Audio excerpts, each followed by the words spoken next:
I am done with landscape photography. And that's because I've found a new love, wildlife photography. Massively thanks to this chap here, Simon d'Entremont. Nice to see you again. It's as if a pleasure. It's like we've been together for 10 days on a boat. We know each other quite well. So over the past week or so, I've constantly been picking the brains of this man here, who, by the way, has a fantastic YouTube channel, educational YouTube channel, photography, wildlife. It's a very good channel. Go and check it out, link below. So as Simon's been teaching me over the past week, I've been scribbling down some notes and some things that are worth mentioning. And the first thing I've got written down here, a sense of place. Would you care to elaborate on that? Sure. I think it's really helpful in wildlife photos where we have a bad habit of being so proud to find a subject sitting on a branch, we take a photo, we crop it really tight, almost like a mug shot. But I think we're missing an opportunity to reveal the environment in which the subject lives, which is a sense of place, by shooting a more environmental photo that has the subject small in the frame, but that shows something around it, that shows how they live, where they live. And this has been a great example here in Svalbard with wonderful mountains in the background, and we're shooting walruses, for example, or shooting polar bears.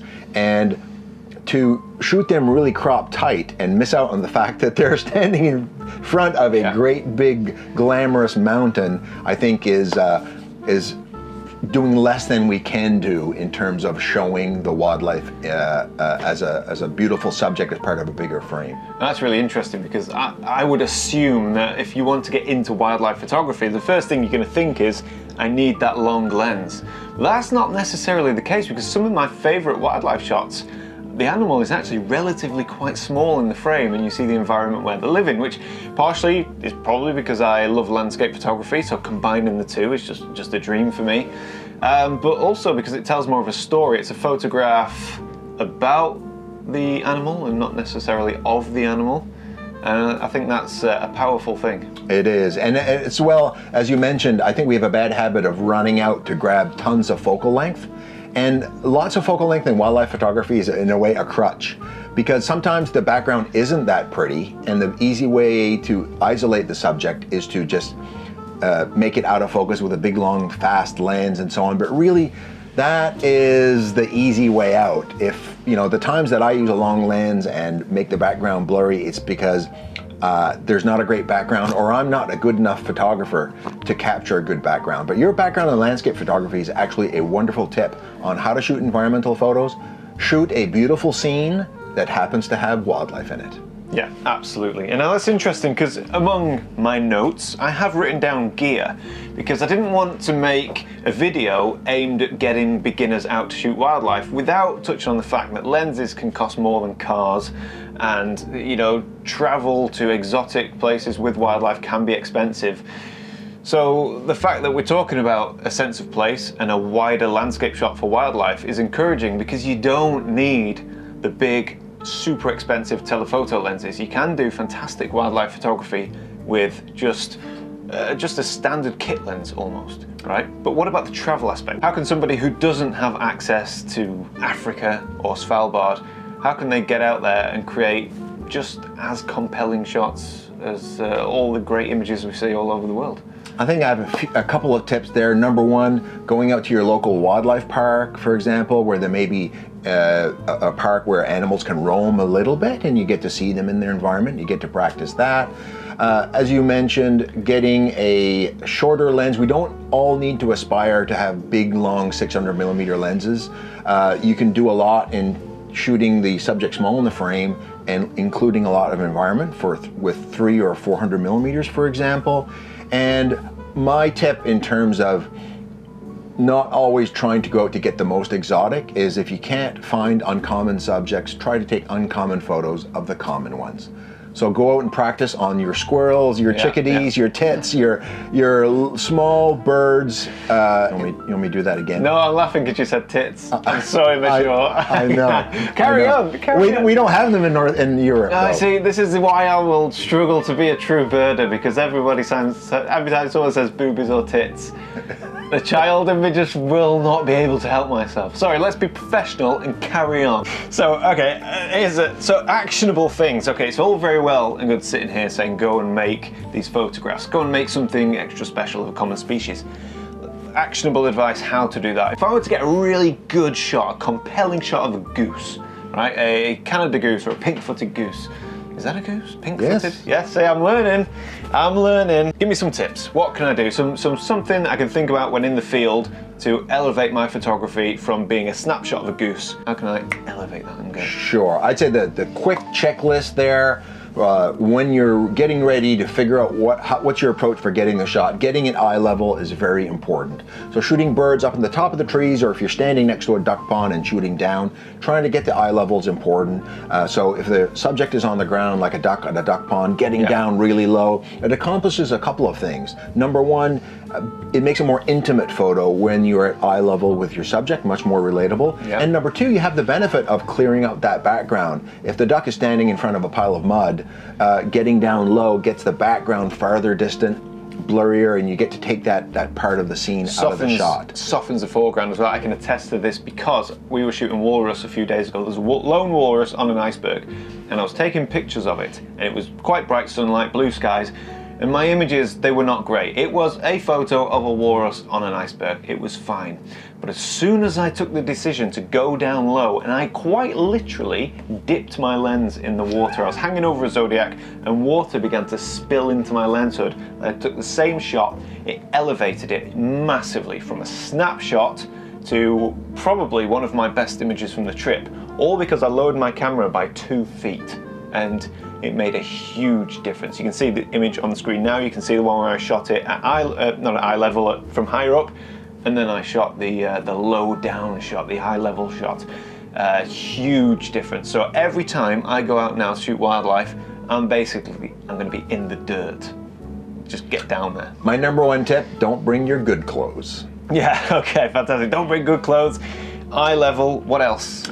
Your subject should be ideally not facing away from you. So either facing a bit in your direction or at worst 90 degrees to you, facing off to the sides. That way, coming towards you a little bit, even a few degrees towards you is great. So that is great as well to get photos that the subject is coming your way. And a tip for getting the subject facing your direction, especially birds, especially large birds, when they take off and land, like airplanes, they need to do it into the wind because they need the added lift. So if you're approaching a duck pond with some geese or some swans in it, go from the upwind side, and that way if those subjects take off or others come to try to join them, they will take off in your direction or land in your direction, making much better photos. Now what about backgrounds? Because I found that when I photograph a bird, for example, against the blue sky, it just doesn't cut the mustard, doesn't do it for me. So, I mean, what can we do with that?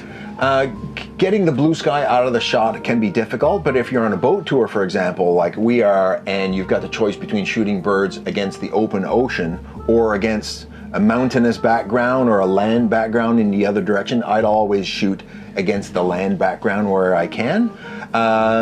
Of course, against the blue sky is tough, but if you can get some elevation, sometimes you can be lucky. You can walk up on a road or a bridge that's built up a bit so that the treetops are at eye level at you, so birds on those treetops are actually at eye level with you. So old train tracks converted to trails often are built up quite a bit, and you can walk along them and have the treetops off to your sides. Yeah, so we have that in the UK for sure. Yeah. And that's interesting that you mentioned the birds flying with a solid background rather than just a sky, because that goes back to your earlier tip of a sense of place. If you can make out a mountainous or a cliffy, like a cliff edge background type thing, then yeah, that gives it so much more context rather than just a burnt out white sky or something. Absolutely.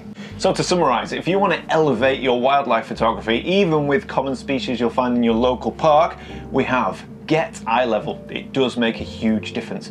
Don't wear your best clothes because you pretty much want to get down and dirty in the mud. If it's a windy day, get upwind of the birds because birds take off into the wind and land into the wind, so that's going to make a huge difference. Anything else?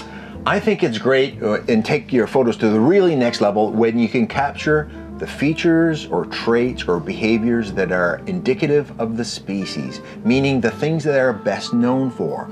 what would be a peacock photo without the tail of the peacock showing? Or a walrus photo without the tusks, right?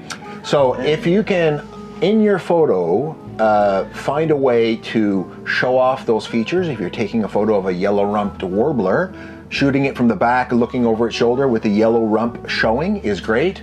So showing off those features, like you mentioned, the walruses, if you get a walrus and you don't show the tusk, it's not the same thing. But to not only... So I'm getting excited because I'm thinking of a photographer, so carry on, I'm interrupting you. And if better yet, what will really take your photo to the next level is not only showing that feature, but emphasizing that feature.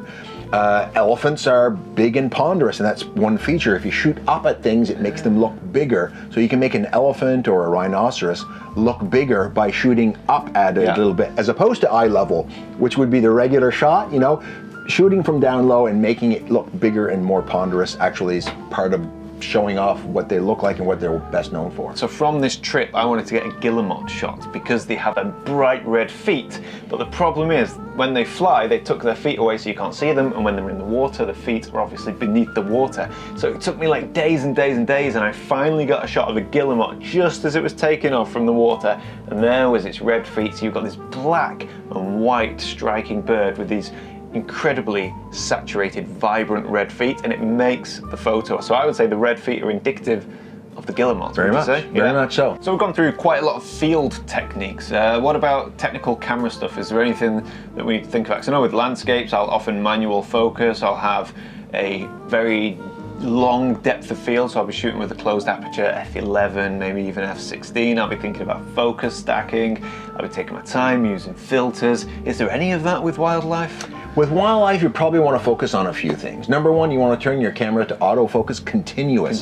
That is, the autofocus will follow things as it moves forward and backward as you keep firing in burst. And you probably want to fire in burst because we know we went out there and shoot birds flying by. We want to shoot many, many shots, and then you go through and pick the best poses, the bird banking sideways to you, for example. So shooting lots of bursts, continuous autofocus. You want to shoot, if your subject is static, you probably want one focus point, or put it on subject detection like eye detect and focus on the bird's head. You want the bird's head and the eye, or the wildlife's head and eye to be in focus. That's kind of what's the most important. But if your subject is moving, you want to go to multiple focus points, or you want some kind of eye detection or subject detection that covers more of the frame, because you just can't keep that single focus point on a flying bird or a running mammal. So multiple focus points. And you want to make sure you've got enough shutter speed. So you can usually shoot one 400th, one 500th for static targets, but with long lenses, you want to start shooting 1/1000th for things that are moving around a bit briskly, and maybe 1/2000th for flying birds and puffins and so on. Some of these really fast flyers, you might use as much as 1/3200th of a second if there's enough light. See, I've got an issue with this. I'm a base ISO guy, right? As a landscape shooter, if I get up towards 400, I'm getting cold sweats. Yet, I see you shooting at ISO 12,800 or whatever, and I'm thinking, what the? Is that an issue? I mean, you want to keep the ISO as low as you can, but after you've got the settings needed to get the shot. So many wildlife photography lenses are going to be a bit sharper, stop down a bit. So if it's a 5.6 lens, you might stop it down to 6.3, 7.1, f8. You probably don't want to get past f8 because just they start losing too much light, especially if you've got a lot of shutter speed. But if you need to shoot ISO 800, 1600 on a full frame camera, 3200, 6400, if you have to, use the ISO you need. Now, it's actually popular in wildlife photography to shoot in auto ISO because the ISO is actually the only setting that doesn't impact the creative look of the photo. Very true. The shutter speed does, and the aperture does, but ISO impacts image quality, but not the artistic elements of the shot. So shedding the shutter speed you need to freeze the action that you've got in front of you, the aperture that gives you the depth of field and or the sharpness of the lens that you need, and let the ISO go up and down needed to get the shot, and be handy on the exposure compensation in case that the camera's not getting it just right. Fantastic. Okay, well, I think we've covered everything. I would like for people to watching this video to go out and really try. What gets me the most of everything I've written down and all our conversations over the week is to get uncommon images of common wildlife, because my biggest issue is, okay, I live in the northeast of England, we don't have lions, we don't have polar bears, but I'm going to make it my goal to get the best possible photograph of a seal. We have lots of seals at the lighthouse where I live, or a sandpiper. You know, these birds. Maybe, if I'm lucky, I'll get a short-eared owl. That would be fantastic. It would be. So I'm getting in there, and yeah, watch this space. Follow me on Instagram. I think that's where I'm going to post all of my wildlife shots from now on. We've just about converted him. He's got a little ways to go over the hill and over the lump there, but we're gonna bring him into the fold, I think. Simon's channel is linked below. Please go and watch him. I'm sure you know who he is already. If not, go and subscribe. You will learn a ton of stuff. And until next week, thank you guys so much, and I'll see you next time. Bye.